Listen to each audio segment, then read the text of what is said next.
प्रधानमंत्री मोदी के war against terror का सेकेंड फेज शुरू हो चुका है। एलओसी के इस पार सेना ने ऑपरेशन केलर लॉन्च किया है। सेना ने बेटियों का सिंदूर मिटाने वाले दो गुनहगार शाहिद कुट्टे और अदनान डार को तो मिट्टी में मिला दिया। पहलगाम के आतंकी हमले के बाद हिंदुस्तान ने ऑपरेशन सिंदूर शुरू किया था। पाकिस्तान में घुसकर आतंक के 9 अड्डों को तबाह किया था और अब हिंदुस्तान में घुसे आतंकियों का हिसाब शुरू हो गया है। अब बस एक और बदला बाकी है।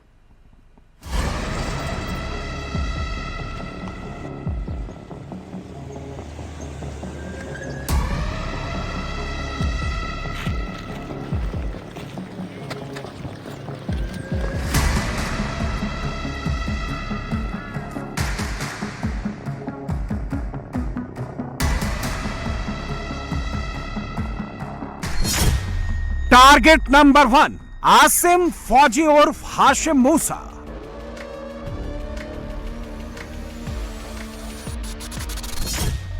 टारगेट नंबर 2 आदिल हुसैन ठोकर।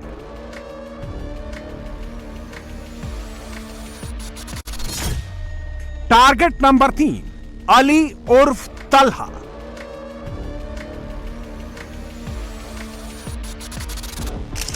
ये तीनों आतंकी सुरक्षा बलों के टॉप टारगेट हैं। पहलगाम का एक बदला पूरा हो चुका है, लेकिन 26 हिंदुस्तानियों का खून बहाने वाले ये 3 आतंकी अभी जिंदा हैं। हिंदुस्तान का एक बदला अभी भी बाकी है और अब इस बदले को पूरा करने के लिए ऑपरेशन शुरू हो चुका है।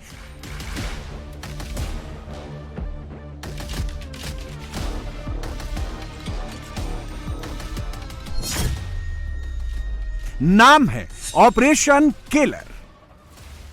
इस ऑपरेशन को इंडियन आर्मी के राष्ट्रीय राइफल्स यूनिट लीड कर रही है और शोपियां में इस ऑपरेशन का पहला रिजल्ट भी आया है। थल सेना के राष्ट्रीय राइफल्स की टुकड़ी ने लश्कर-ए तैयबा के 3 आतंकियों को मार गिराया है। शोपियान के केलर में हुआ अभी तक का सबसे बड़ा एनकाउंटर पहलगाम अटैक के बाद आज ये कंप्लीट हो गया है। तीनों आतंकियों को ढेर कर दिया गया है। जंगल के अंदर आतंकी थे और भारतीय सेना की आरआर यूनिट ने पूरा ऑपरेशन किया।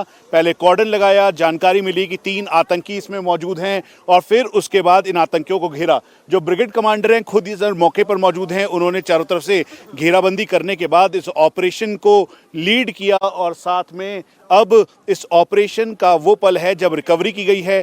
तीनों आतंकियों के पास से एक एक करके 3 AK-47 और कई मल्टीपल राउंड्स रिकवर किए गए हैं और अब तफ्तीश की जा रही है इनके जो लिंक्स हैं, ओवरग्राउंड वर्कर्स हैं, जिन लोगों ने इनकी मदद की, क्योंकि इस जंगल तक पहुंचना और उस जगह तक पहुंचना जहां पर ये छुपे हुए थे बेहद मुश्किल था। इसीलिए टेक्निकल इंटेलिजेंस और साथ में इलेक्ट्रॉनिक सर्विलांस के जरिए इनको मैप किया गया और फिर जाकर ये ऑपरेशन कंप्लीट हुआ है। एलओसी पर सीज फायर हुआ तो एलओसी के इस पार वॉर अगेंस्ट टेरर शुरू हो गया है और पहले ही दिन ऑपरेशन में लश्कर के 3 आतंकियों को उनके अंजाम तक पहुंचा दिया गया।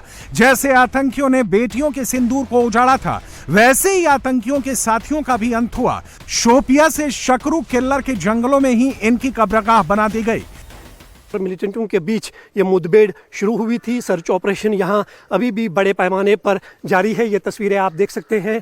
जवान जो है इस फॉरेस्ट एरिया में अभी भी सर्च ऑपरेशन जो है वो कर रहे हैं, क्योंकि पिछले कई दिनों से लगातार इस पूरे साउथ कश्मीर के फॉरेस्ट एरियाज़ में मिलिटेंटों के खिलाफ बड़े पैमाने पर ऑपरेशंस जारी है। खासकर पहलगाम टेरर हमले के बाद जो 22 अप्रैल को हुआ था, जिसमें 26 पर्यटकों की जान चली गई थी, उसके बाद ही साउथ कश्मीर के चप्पे चप्पे पर जम्मू कश्मीर पुलिस, आर्मी और सीआरपीएफ का एक जॉइंट ऑपरेशन जारी है। देख सकते हैं ये फॉरेस्ट एरिया है, ऊंचे ऊंचे दीदार के पेड़ है और यहाँ पे ऑपरेशन चलाना जो है एक बहुत बड़ा टास्क होता है सुरक्षा बलों के लिए, क्योंकि मिलिटेंट जो है इन घने जंगलों में छुप जाते हैं और साथ ही साथ जो यहाँ पर नेचुरल केव्स है मिलिटेंटों का, यहाँ पे कहीं बड़े हाइडआउट्स है और उन्हीं हाइडआउट्स में मिलिटेंट्स रहते हैं। लेकिन इस बार जो है मिलिटेंट सुरक्षा बलों के इस ऑपरेशन में ज़्यादा दूर तक फरार होने में कामयाब नहीं हो गए हैं। जैसे ही सुरक्षा बलों को ये इनपुट्स मिले कि इस एरिया में मिलिटेंट्स छुपे हुए हैं, उसके बाद जो है ये ऑपरेशन शुरू किया गया और 3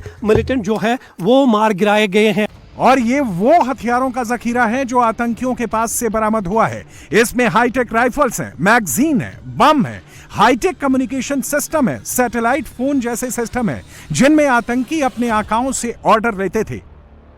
एनकाउंटर की शुरुआत कुलगाम जिले से हुई थी। सेना को जंगल में आतंकियों के छिपे होने का इनपुट मिला था, जिसके बाद सेना ने पूरे इलाके की घेराबंदी कर तलाश शुरू कर दी, जिसके बाद जंगल की आड़ में शोपिया भाग गए। सुरक्षा बलों के जवान उनका पीछा करते करते शोपिया पहुंचे और जैसे ही सेना की टुकड़ी ने आतंकियों को घेरा, आतंकियों ने फायरिंग शुरू कर दी। और जब सेना ने आतंकी गोलियों का जवाब हिंदुस्तानी गोलियों से दिया तो दहशतगर्दों का अंत हो गया। शोपिया में जिन 3 आतंकियों को मारा गया है, उनमें से एक आतंकी हाफिज का कमांडर शाहिद कुट्टे भी शामिल है। इसका नाम पहलगाम आतंकी हमले में भी आया था और पहले सुरक्षा बलों ने शोपिया के चोटीपोरा में इसके घर को मिट्टी में मिलाया था। अब इसका भी काम तमाम कर दिया गया है। शाहिद कुट्टे जम्मू कश्मीर के शोपिया का ही रहने वाला है। 8 मार्च 2023 में आतंकी संगठन लश्कर-ए-तैयबा को ज्वाइन किया था। शाहिद कुट्टे लश्कर-ए-तैयबा के प्रॉक्सी गुट टीआरएफ का बड़ा कमांडर था। यह लश्कर-ए-तैयबा के लिए भर्ती, ट्रेनिंग और ऑपरेशंस को कोऑर्डिनेट करता था। शाहिद पिछले 3 से 4 सालों में कई आतंकी गतिविधियों में शामिल रहा था और पहलगाम आतंकी हमले को अंजाम देने में उसका बड़ा रोल माना जा रहा है। कुट्टे पाकिस्तान से हथियार और फंडिंग लेकर कश्मीर में टेरर ऑपरेशन को अंजाम देता था। शाहिद कुट्टे 8 अप्रैल 2024 को डेनिश रिजॉर्ट में गोलीबारी की घटना में शामिल था। इसने 18 मई 2024 को हीरपोरा शोपिया में भाजपा सरपंच की हत्या करवाई थी। फरवरी 2025 को बेहीबाग कुलगाम में टीए कर्मियों की हत्या में शामिल होने का शक है।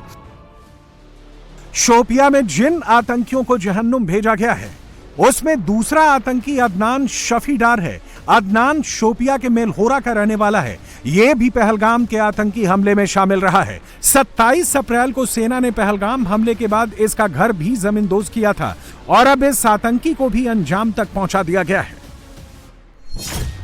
अदनान शफीडार ने 18 अक्टूबर 2024 में आतंकी संगठन लश्कर को ज्वाइन किया था। पहलगाम आतंकी हमले के अलावा भी ये कई आतंकी वारदातों को अंजाम दे चुका है। 2024 में ही शोपिया के वाची में गैर स्थानीय मजदूर की हत्या में शामिल था।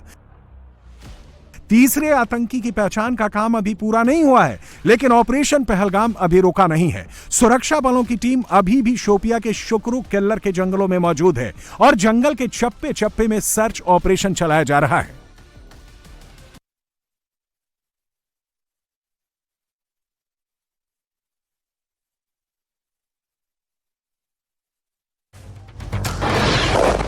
अब जम्मू कश्मीर में आतंक का काउंटडाउन शुरू हो गया है। एक तरफ जहां जम्मू कश्मीर में आतंकियों को उनके अंजाम तक पहुंचाया जा रहा है, तो दूसरी तरफ पहलगाम के गुनहगारों की तलाश भी तेज हो गई है। जम्मू कश्मीर के शोपिया में लगे इन पोस्टर को देखिए। शोपिया की हर गली और हर चौराहे पर पहलगाम के इन गुनहगारों के पोस्टर लगाए गए हैं। ये तीनों ही आर्मी के टारगेट लिस्ट में टॉप पर हैं। हम इस समय साउथ कश्मीर के पुलवामा में हैं। यहाँ पर पहलगाम में हुए आतंकी हमले के जो गुनहगार हैं, आतंकी हैं, उनके पोस्टर्स राष्ट्रीय राइफल ने हर जगह लगाए हैं और उसमें ये लिखा है, उन तीनों की तस्वीर है जिसमें ये आदिल ठोकर दिखाई दे रहा है, उसके अलावा हाशिम मूसा है और साथ में 20 लाख रुपए का जो रिवॉर्ड है उनके ऊपर ये इसमें लिखा गया है। अली भाई, जिसे तला भाई भी कहते हैं, वो तीनों की तस्वीरें एक साथ यहाँ पर दिखाई दे रही है। ये बताया गया है कि इनके ऊपर 20 लाख का रिवॉर्ड है। ये वो लोग हैं जिन्होंने मासूम कश्मीरियों की मौत की वो जिम्मेवार हैं। इन्होंने आतंकी हमला किया था। अगर किसी को भी कोई जानकारी मिलती है तो इन नंबरों पे कॉल करने के लिए कहा गया है और ये इस समय साउथ कश्मीर के हर एक जगहों पर ये पोस्टर लगा हुआ है। सुरक्षा बलों ने लोगों से अपील की है कि इन आतंकियों की जानकारी मिलने पर तुरंत सूचना दें और सूचना देने वाले की जानकारी गुप्त रखी जाएगी और आतंकियों का सुराग देने पर 20 लाख का इनाम भी दिया जाएगा। आतंकियों के पोस्टर दक्षिणी कश्मीर के पुलवामा, शोपियान, कुलगाम और अनंतनाग जिले में लगाए गए हैं, क्योंकि पहलगाम का जो बदला हिंदुस्तान के 140 करोड़ लोग मांग रहे हैं, यह बदला तब तक अधूरा है जब तक कि ये तीनों आतंकी जिंदा हैं।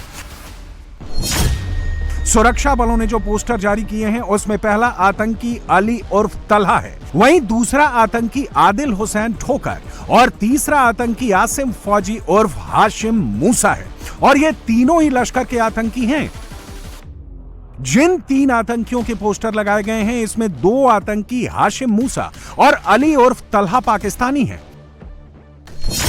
हाशिम मूसा पहलगाम में आतंकियों का कमांडर था। यह पाकिस्तानी सेना की स्पेशल फोर्स SSG का कमांडो था, जो अब पाकिस्तानी सेना के कहने पर लश्कर जैसे आतंकी संगठन के लिए काम करता है। और लश्कर के कहने पर ही इसने पहलगाम में आतंकी हमले को अंजाम दिया था।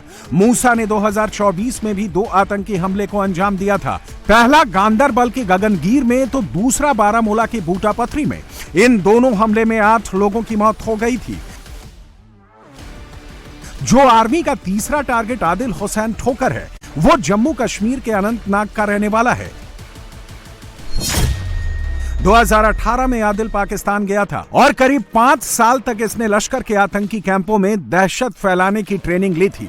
2024 में ये पाकिस्तान से जम्मू कश्मीर आया था और जांच में पता चला है कि ये पाकिस्तानी आतंकवादियों के लिए स्थानीय गाइड के तौर पर काम कर रहा था। सेना ने पहलगाम हमले के बाद 25 अप्रैल को अनंतनाग के बेजबेहरा में आदिल ठोकर के घर को पहले ही जमींदोज कर दिया था। पहलगाम में हमला करने के लिए आतंकी पीओके से कोकरनाग के जंगलों में दाखिल हुए थे। यह मुजफ्फराबाद से किश्तवाड़ तक फैला हुआ करीब 170 किलोमीटर का इलाका है। आतंकी इसी जंगल में 20 से 22 घंटे तक पैदल चलकर पहलगाम आए थे और आतंकी वारदात को अंजाम देकर वापस इसी जंगल में दाखिल हो गए। ऑपरेशन ऑल आउट के दौरान कश्मीर घाटी में हिजबुल मुजाहिदीन, लश्कर-ए-तैयबा, जैश-ए-मोहम्मद और अंसारुल गज़वतुल हिंद के सभी टॉप कमांडर्स के मारे जाने के बाद मिलिटेंटों ने अपनी रणनीति में एक नया बदलाव लाया और वर्ष 2019 के बाद मिलिटेंट रिहायशी इलाकों को छोड़कर फॉरेस्ट एरियाज में अपने हाइडआउट बनाना शुरू कर दिया। और हाइडआउट यहाँ पर बनाने का असल मकसद था कि वो सुरक्षा बलों की नज़रों से बच के रहे। और पिछले कुछ सालों में जिस तरह से अपर रेंजेस में, खासकर जो फॉरेस्ट एरियाज़ है जहाँ ऊंचे ऊंचे पहाड़ है, घने जंगल है, वहाँ पर मिलिटेंट्स जो है अपना शेल्टर बनाते हैं ताकि वो सिक्योरिटी फोर्सेस पर अटैक करे और आसानी से इन जंगलों में फरार हो जाए। पहलगाम के यही जंगल आतंकियों के लिए एक सेफ बेस बने हुए थे। इतने बड़े इलाके में इन आतंकियों की तलाश करना बेहद मुश्किल है, लेकिन अब ये तीनों आतंकी पाताल में ही क्यों ना छिपे हों, अब इनका बचना नामुमकिन है, क्योंकि आतंकियों का शिकार करने के लिए अब राष्ट्रीय राइफल की टुकड़ी उतर गई है। भारत माता की जय, भारत माता की जय, हर हर महादेव, हर हर महादेव, हर हर महादेव। भारत माता की जय, भारत माता की जय, हर हर महादेव, हर हर महादेव, हर हर महादेव। भारत माता की जय, भारत माता